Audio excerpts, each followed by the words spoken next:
Здравствуйте, меня зовут Маслова Инна Владимировна. Я выпускница 6-го уровня Института корейского языка при университете Йонсе. У меня есть степень бакалавра по английскому языку и английской литературе, факультет гуманитарного образования при университете Конгук. И также степень магистра, программа Global MBA, магистратура делового администрирования при университете Йонсе. Сейчас я являюсь директором Корейской ассоциации молодежи из мультикультурных семей и также принимаю участие на корейском телевидении. Я участник новостей на канале ТВ Chosun. Также я преподаватель лекций на русском языке, EBS, экзамен на знание корейского языка, TOPIK. Я участвую в прямом эфире на канале TBS, передача «Сеул сегодня», как участник новостей. И также участник передачи радио KBS-3, передача «Мы, корейцы». Также я была ведущей новостей «Политические новости» на канале KTV, передача «Надежда на новое поколение». Предисловие. Лекции по экзамену на знание корейского языка TOPIK уровень 1 в основном сосредоточены на аудировании и чтении. Содержание.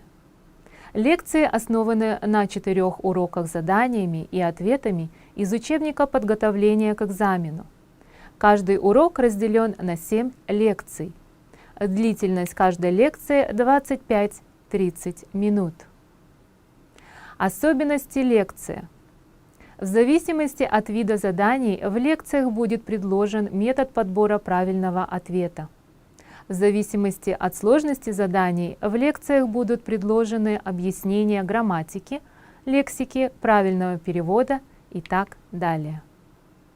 Здравствуйте! Сегодня на лекции аудирования мы с вами пройдем положительный и отрицательный ответ.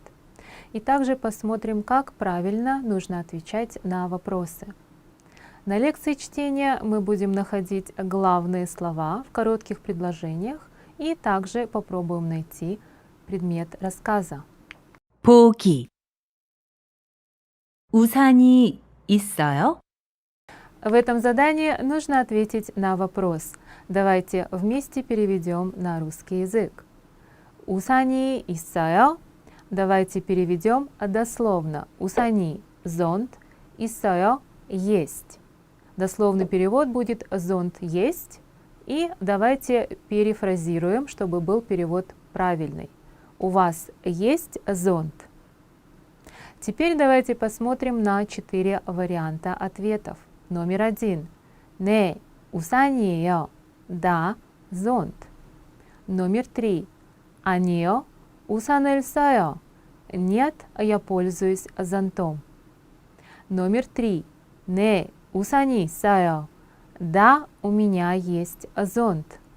Номер 4. 아니요, 우산이 아니에요. Нет, это не зонт. Итак, вопрос был: 우산이 있어요? У вас есть зонт? 정답. Нам по смыслу подходит ответ номер 3. 네, 우산이 있어요. Да, у меня есть зонт. Итак, если вопрос «우산이 있어요», если у вас зонт, то на него можно ответить положительно «네, 있어요», либо отрицательно «아니요, 없어요». Положительный ответ будет по-корейски 긍정적인 대답. Можно ответить «네», и обычно используется также слово «있다». «네, 있다», «네, 있어요». Либо можно ответить отрицанием. 부정적인 대답. Можно ответить 아니에요. И 아니에요 можно использовать со словом нет, 없다. 아니요, 없다. 아니요, 없어요. Также отрицание можно сказать в повествовании как 아니다. Используется с именительным падежом. 이가 아니다. Например, 우산이 아니에요.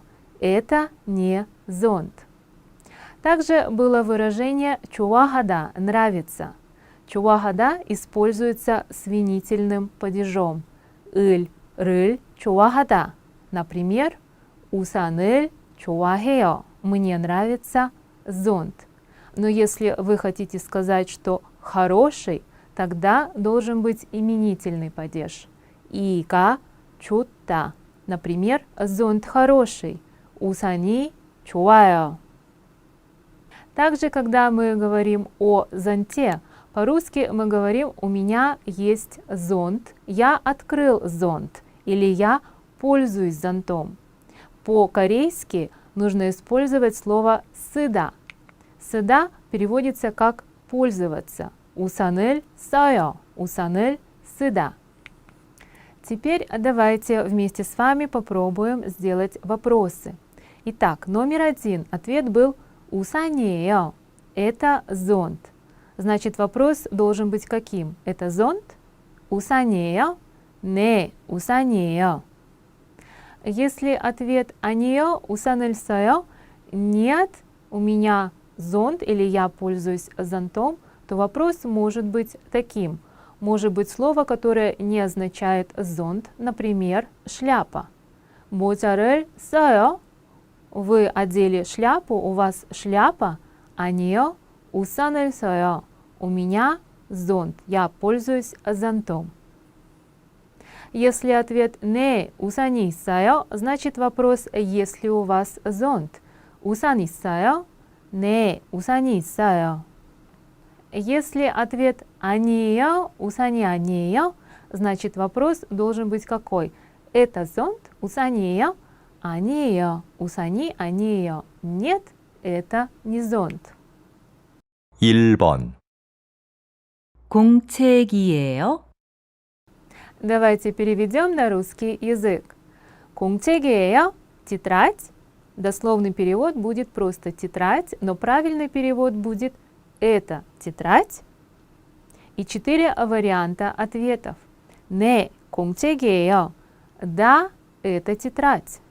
Номер 2. 네, 공책이 없어요. Да, у меня нет тетради. Номер 3. 아니요, 공책이 싸요. Нет, тетрадь дешевая или нет, тетрадь стоит дешево. Номер 4. 아니요, 공책이 커요. Нет, тетрадь большая. Итак, вопрос был «это тетрадь?» На него можно ответить «да, это тетрадь», либо «нет, это не тетрадь». 정답. Значит, правильный ответ номер 1. 네, 공책이에요. Да, это тетрадь. В этот раз у нас с вами были слова такие: «сада» – дешевый, «кыда» – большой. Дорогой по-корейски будет «биссада», а маленький – «чакта». «Сада», «биссада», «кыда», «чакта». Теперь давайте попробуем вместе составить вопросы. Если ответ «네, 공책이에요», «да, это тетрадь», то предположительно вопрос может быть таким: «это тетрадь?» 공책이에요? 네, 공책이에요. Если ответ «네, 공책이 없어요», «да, у меня нет тетради», то предположительно вопрос должен звучать так: 공책이 없어요? У вас нет тетради? 네, 공책이 없어요. Да, у меня нет тетради. Если ответ 아니에요, 공책이 싸요, нет, тетрадь стоит дешево, то предположительно вопрос должен быть таким: 공책이 비싸요? Тетрадь дорогая? 아니에요, 공책이 싸요. Нет, тетрадь дешевая. Если ответ 아니에요, 공책이 커요, то предполагаемый вопрос может быть: тетрадь маленькая? 공책이 작아요? 아니에요, 공책이 커요. 2번 숙제가 많아요? Давайте переведем на русский язык. 숙제가 많아요? 숙제 – домашнее задание, 많아요 – много, домашних заданий много. Либо правильный перевод будет «У вас много домашних заданий?» Ответы. Номер 1. 네, 숙제예요. Да, это домашнее задание. Номер 2. 네, 숙제를 알아요. Да, я знаю, какое домашнее задание. Номер 3. 아니요, 숙제가 없어요. Нет, домашнего задания нет. Номер 4. 아니요, 숙제를 좋아해요. Нет, мне нравится делать домашние задания. Итак, вопрос был: у вас много домашних заданий? 정답. Правильный ответ номер 3. 아니요, 숙제가 없어요. Нет, домашнего задания нет. Давайте посмотрим на лексику диалога. У нас было слово 많아요, 많다, много. 적다 будет мало. 알다, 알아요, знать. 모르다, не знать, 몰라요. 좋다, нравится. 싫다, не нравится. Теперь давайте попробуем составить вопросы. Если у нас ответ «не», 숙제예요, значит вопрос должен звучать: домашнее задание – это домашнее задание. 숙제예요? 네, 숙제예요. Если ответ «не», 숙제 알아요. Да, я знаю домашнее задание, или да, я знаю, какое домашнее задание, значит предположительно вопрос должен быть: 숙제 알아요? Вы знаете, какое домашнее задание? 네, 숙제 알아요. Если ответ 아니요, 숙제가 없어요, нет домашнего задания, нет, то можно спросить: 숙제가 많아요? У вас много домашних заданий? Если ответ 아니요, 숙제 좋아해요, нет, мне нравится делать домашнее задание, то предположительно вопрос может быть: 숙제 싫어해요? Вам не нравится домашнее задание? Или вам не нравится делать домашнее задание? 아니요, 숙제 좋아해요. 3번. 뭐 살 거예요? Давайте переведем на русский язык. Дословный перевод будет: 뭐, что, 살 거예요, будете покупать. А правильный перевод будет: что вы будете покупать. И даны 4 варианта ответов. Номер 1. 두 개 살 거예요. Куплю 2 штуки. Я куплю 2 штуки. Номер 2.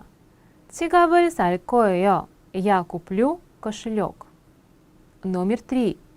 주말에 살 거예요. Я куплю на выходные. Номер 4. 시장에서 살 거예요. Я куплю на рынке. Итак, вопрос: что вы будете покупать? То есть ответ должен быть: что я буду покупать? Я буду покупать и какая-то или какую-то вещь. 정답. Значит, правильный ответ номер 2. 지갑을 살 거예요. Я куплю кошелек. Лексика этого диалога будет 몇 개, сколько штук, 언제, когда, 어디에서, где. Теперь давайте попробуем составить вопросы к ответам. Если ответ 두 개 살 거예요, я куплю 2 штуки, то вопрос должен быть: сколько штук вы купите? 몇 개 살 거예요? 두 개 살 거예요.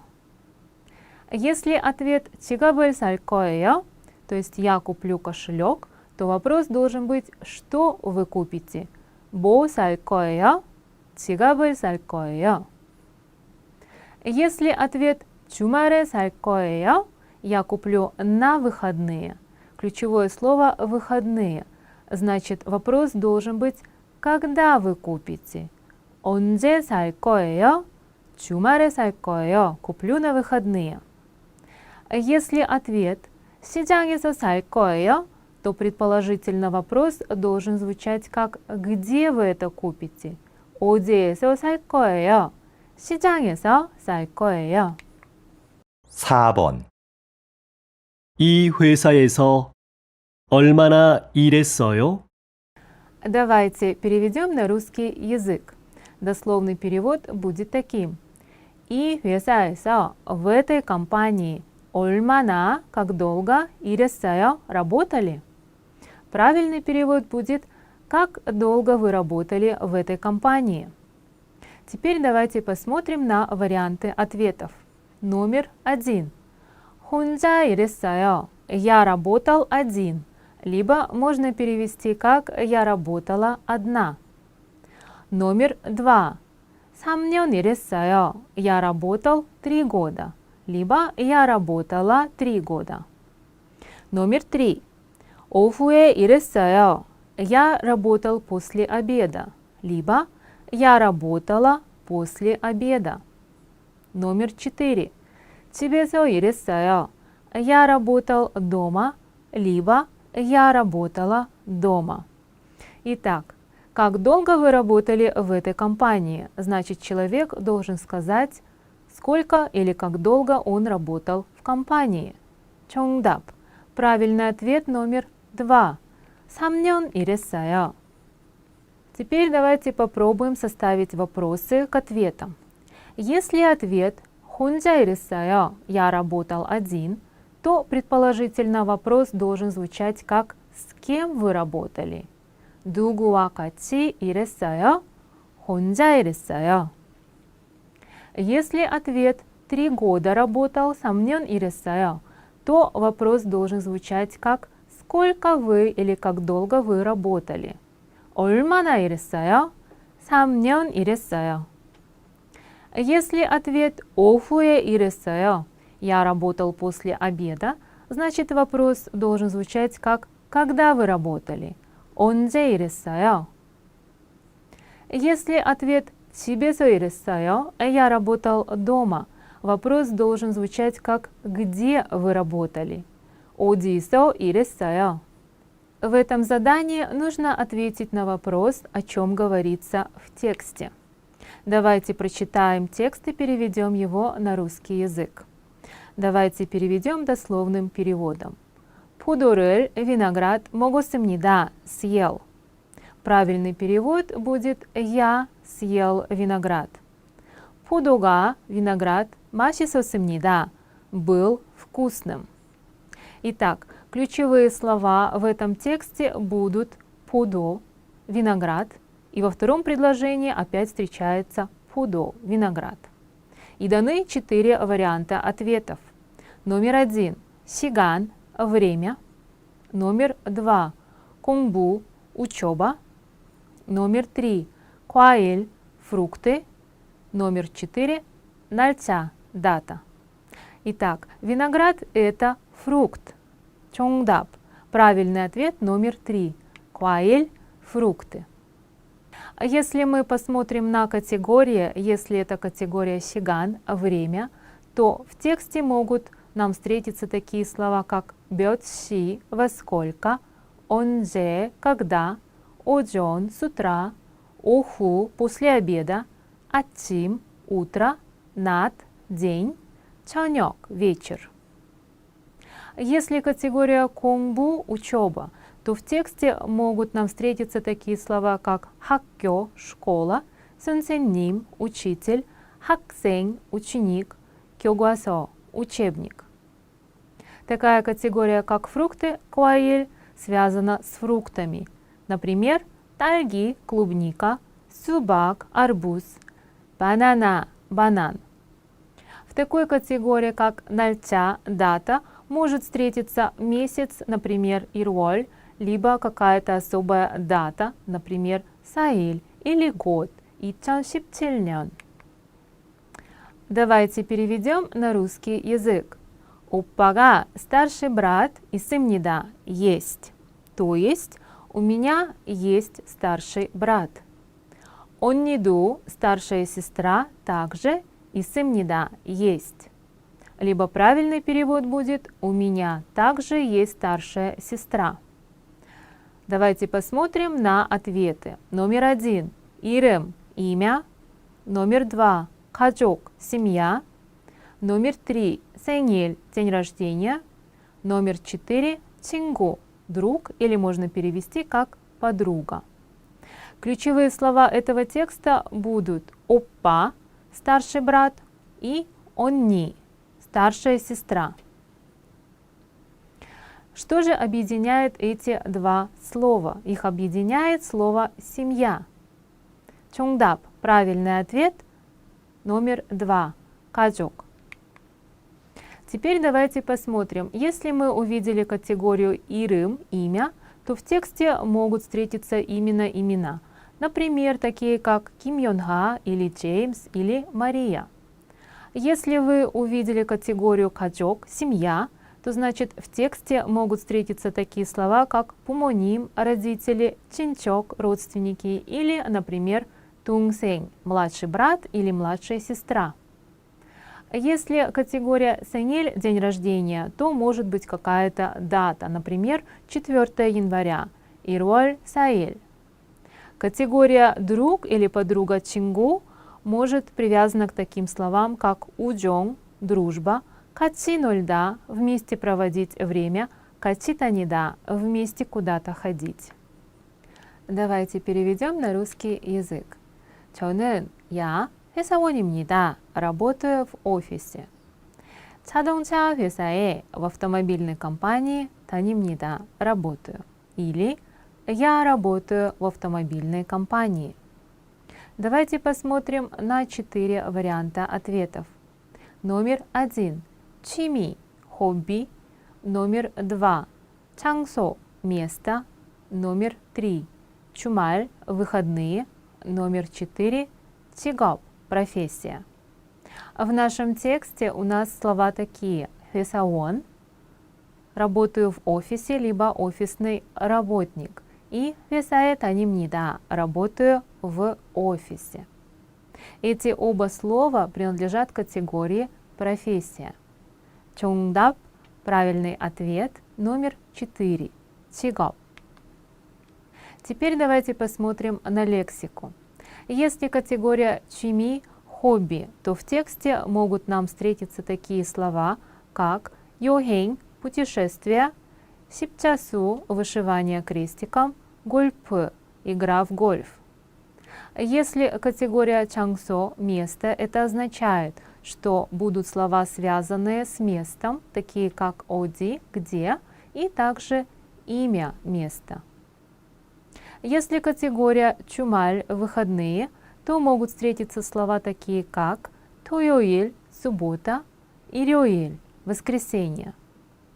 В категорию 직업, профессия, связаны такие слова как 회사원, офисный работник. Также это может быть, например, доктор, 의사, или, например, учитель, 선생님.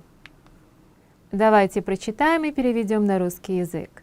한국에는, в Корее, 봄, весна, 여름, лето, 가을, осень, 겨울이, зима 있습니다, есть. Или в Корее есть весна, лето, осень и зима. 지금은, сейчас, 가을입니다, осень. Давайте посмотрим на варианты ответов. Номер 1. 계절, время года или сезон.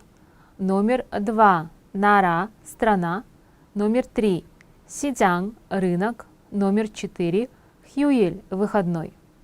Ключевые слова этого текста будут 봄, 여름, 가을 и 겨울.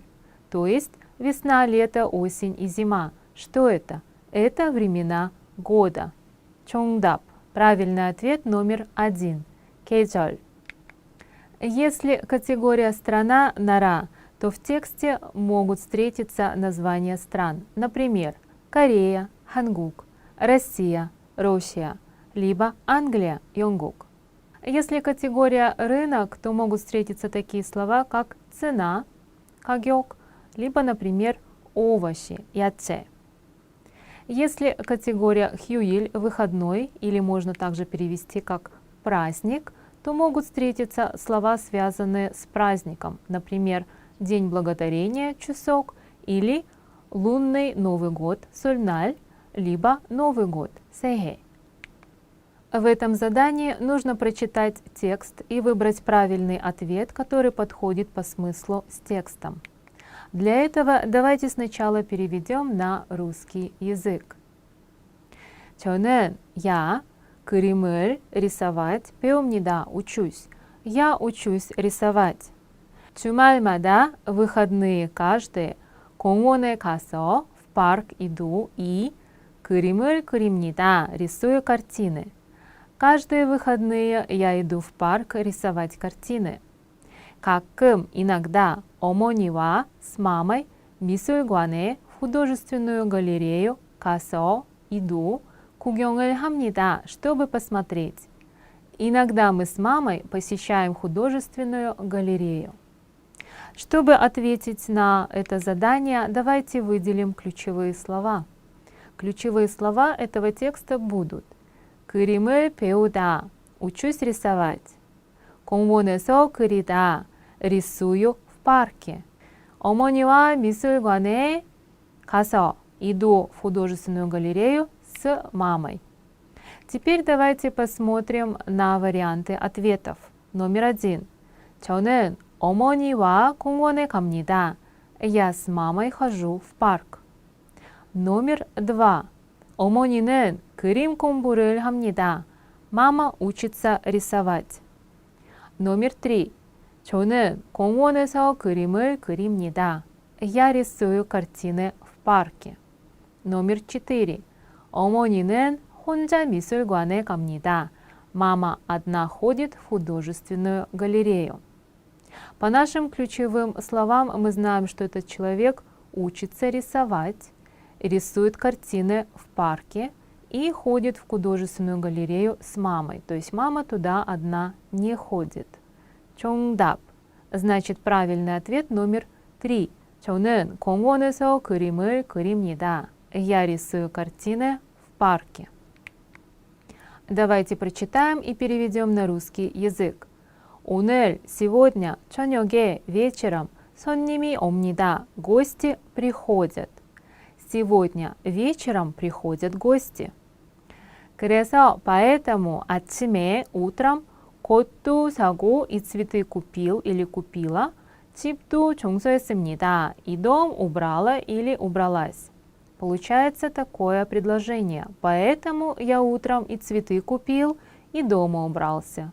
Или и цветы купила, и дома убралась. 회사가 끝나면, работа когда закончится. 집에 일찍 가서, домой рано пойду и 음식을 준비할 겁니다. Еду готовить буду. То есть, когда закончу работу или после работы, пойду рано домой и буду готовить еду. Чтобы найти правильный ответ, давайте найдем ключевые слова. Ключевые слова этого текста будут: 오늘 저녁, сегодня вечером, 손님, гости. 꽃, 청소, цветы и уборка. 일찍, рано, 음식, 준비. Рано пойду и буду готовить еду. Теперь давайте посмотрим на 4 варианта ответов. номер 1. 저녁에 청소를 할 겁니다. Вечером буду убираться. номер 2.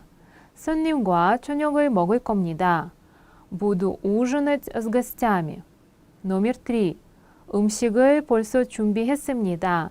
Еду я уже приготовил или приготовила. номер 4. 손님이 꽃을 사올 겁니다. Гости купят цветы. По нашим ключевым словам мы знаем, что этот человек сам купит цветы и уберется, и пойдет рано домой, чтобы приготовить ужин для гостей. 정답. Значит, правильный ответ номер 2. 손님과 저녁을 먹을 겁니다. Давайте прочитаем и переведем на русский язык. 저는, я, 마음이 아프고, душа болит и, 힘들 때, трудно когда, 친구를 만납니다. С другом или подругой встречаюсь. Получается такое предложение. Когда болит душа и трудно, я встречаюсь с другом или подругой. 친구를 만나서 друга или подругу встречаюсь. 제 생각을, и мои мысли, 친구에게 이야기합니다. Другу или подруге рассказываю. Получается такое предложение. Когда встречаюсь с другом, или можно перевести подругой, я с ним, с ней делюсь мыслями. 그러면 тогда 기분이 좋고, настроение хорошее и 즐겁습니다, радостно. Давайте найдем ключевые слова. Ключевые слова будут 마음 아프고 친구, То есть, когда болит на душе, то нужен друг. Для чего нужен друг? 친구에게 이야기합니다. Я другу рассказываю. 기분이 좋고 즐겁습니다. То настроение хорошее и радостно. Теперь давайте посмотрим на 4 варианта ответов. Номер 1. 저는 친구의 이야기를 잘 듣습니다. Я хорошо слушаю рассказы друга, или можно перевести как подруги. Номер 2. 저는 친구를 만나면, если встречаюсь с другом или подругой, 마음이 아픕니다. У меня болит душа. Номер 3. 저는 기분이 좋을 때, когда у меня хорошее настроение, 친구를 만납니다. Я встречаюсь с другом или подругой. Номер 4. 저는 힘들 때, когда мне трудно, 친구와 이야기를 합니다. Я делюсь с другом или подругой. Итак, по ключевым словам мы знаем, что этот человек, когда ему трудно, то он встречается с другом или подругой и рассказывает, что же ему трудно. И тогда у этого человека поднимается настроение. 정답. Значит, правильный ответ номер 4. 저는 힘들 때 친구와 이야기를 합니다. Сегодня на лекции аудирования мы с вами прошли отрицательный и положительный ответ. Положительный будет 네 있다, 네 있어요. Отрицательный 아니요 없다, 아니요 없어요. Также мы сегодня научились находить правильный ответ на вопросы и составлять сами вопросы.